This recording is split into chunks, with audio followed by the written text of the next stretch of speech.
नाज़रीन, हर मुश्किल फलांगने के बाद, हर सियासी भंवर से निकलने के बाद आखिरकार पीटीआई हुकूमत ने जहांगीर तरीन बागी ग्रुप की हंडिया भी बीच चौराहे फोड़ दी। पीटीआई के अंदर से निकलने वाला जो ग्रुप पार्टी क़यादत को ललकार रहा था, बेबुनियाद इल्ज़ामात तक कीचड़ उछाल रहा था, मुकदमात से छुटकारे और सियासी मफादात के लिए पार्टी को ब्लैकमेल करता नजर आता था, आज पीटीआई की सियासत ने इसे सारे बयानिए की धज्जियां उड़ा दी हैं। तरीन ग्रुप के अपने ही रुकन के हाथों इस ग्रुप की सियासत को खाक में मिला दिया। आज तरीन ग्रुप के सबसे शोला बयान रुकन नज़ीर चौहान ने न सिर्फ ग्रुप से राहें जुदा करने का ऐलान किया है, बल्कि जहांगीर तरीन को कड़ी तनकीद का निशाना भी बनाया है।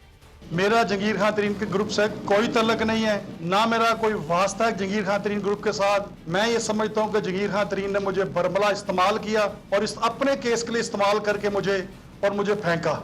नज़ीर चौहान के ऐलान के अलान ताल्लुकी पर तरीन ग्रुप का रद्द अमल भी सामने आया है। पीटीआई के रुकन कौमी असम्बली राजा रियाज ने नज़ीर चौहान को जज्बाती इंसान करार देते हुए कहा है कि नज़ीर चौहान दूध पीते बच्चे नहीं कि उनको किसी ने गुमराह किया, वो अपनी मर्जी से ग्रुप में आए थे, किसी ने जबरदस्ती नहीं लाया। राजा रियाज के मुताबिक नज़ीर चौहान जज्बाती आदमी है, इन्हें मजहबी मामलात पर बयानबाजी करने से मना किया था।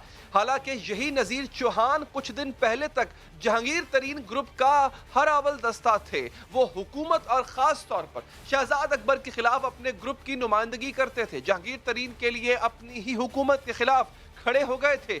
जहांगीर तरीन पर मुकदमात के खिलाफ जहांगीर तरीन के लिए वफादारी का हल्फ उठा रहे थे। इन हम ख्याल ग्रुप का बुनियादी मुतालबा था कि जहांगीर तरीन के खिलाफ सियासी इंतकाम बंद किया जाए। इस हवाले से खास तौर पर वजीर आजम के मुशीर एहतसाब शहजाद अकबर को निशाना बनाया जा रहा था। ग्रुप का हर रुकन शहजाद अकबर का नाम लेकर तनकीद कर रहा था, लेकिन नज़ीर चौहान अपनी तनकीद में सारी हदें फलांग गए और तनकीद करते हुए शहजाद अकबर पर मजहबी और हसास नौयत के इल्जामात तक लगा दिए। इल्जामात के बाद शहजाद अकबर ने नज़ीर चौहान के खिलाफ यके बाद दीगरे 3 मुकदमात दर्ज करवाए। मई के वस्त में शहजाद अकबर ने लाहौर के थाना रेस कोर्स में एक दरख्वास्त दायर की, जिसमें मौक़िफ़ इख्तियार किया गया कि नज़ीर चौहान ने एक टीवी चैनल पर बैठकर उनके अकीदे से मुतालिक ऐसी बात की है जिससे उनकी और उनके अहले खाना की जिंदगी को शदीद खतरात लाहक हो गए हैं। जिसके बाद पुलिस ने 29 मई को तहरीक इंसाफ के MPA नज़ीर चौहान के खिलाफ हतक इज्जत, मजहबी अकीदे को नुकसान पहुंचाने और कत्ल की धमकियों समेत 5 इल्जामात के तहत मुकदमा दर्ज कर लिया था। लेकिन इस मुकदमे के बावजूद जहांगीर तरीन ग्रुप की हिमायत के नशे में मुब्तला नज़ीर चौहान हवा के घोड़े पर ही सवार नजर आए। बजट की मंजूरी और पसपर्दा वजूहात के बायस जून और जुलाई में नज़ीर चौहान के खिलाफ कोई कार्रवाई नहीं की गई और अचानक 28 जुलाई को इन्हें लाहौर से गिरफ्तार कर लिया गया। लाहौर पुलिस की गिरफ्तारी के बाद अदालत ने इनकी जमानत मंजूर तो की, रिहाई से पहले ही FIA ने एक और मुकदमे में नज़ीर चौहान को गिरफ्तार कर लिया। गिरफ्तारी नज़ीर चौहान के लिए इंतहाई गैर मुतवक्के थी, इसीलिए इस गिरफ्तारी पर वो शहजाद अकबर के खिलाफ फट पड़े और उन पर ओहदे का नाजायज इस्तेमाल करने का इल्ज़ाम लगाया। FIA के मुकदमे के बाद लाहौर पुलिस ने उनके खिलाफ एक तीसरा मुकदमा भी दर्ज किया था। पैदर पे गिरफ्तारियों और मुकदमात के बाद आखिर नज़ीर चौहान का सॉफ्टवेयर अपडेट हो गया और फिर इन्हें अपने बयान पर शर्मिंदगी हुई, जिसके बाद नज़ीर चौहान ने 2 दिन पहले शहजाद अकबर से माफ़ी का बयान जारी किया।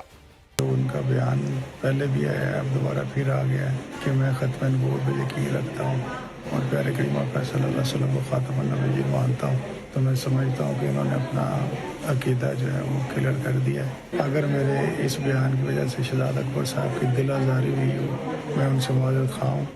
इसी माजरत के अलावा नज़ीर चौहान ने शहजाद अकबर से टेलीफोन पर भी बात की और अपने बयान पर शर्मिंदगी जाहिर की, जिस पर शहजाद अकबर ने न सिर्फ इन्हें माफ़ कर दिया बल्कि अदालत ने भी इनके खिलाफ मुकदमा दर्ज करने की मुखालफत न करने का बयान हल्फी जमा कराया। जिसके बाद अब नज़ीर चौहान न सिर्फ रिहा हो चुके हैं बल्कि अपने साबिका ग्रुप और साबिक कायद जहांगीर तरीन को कड़ी तनकीद का निशाना बना रहे हैं। जहांगीर तरीन ग्रुप के खिलाफ पीटीआई हुकूमत की ये दूसरी और बड़ी कामयाबी है। इससे पहले बजट मंजूरी पर भी जहांगीर तरीन ग्रुप को वोट देने पर राजी करवा लिया गया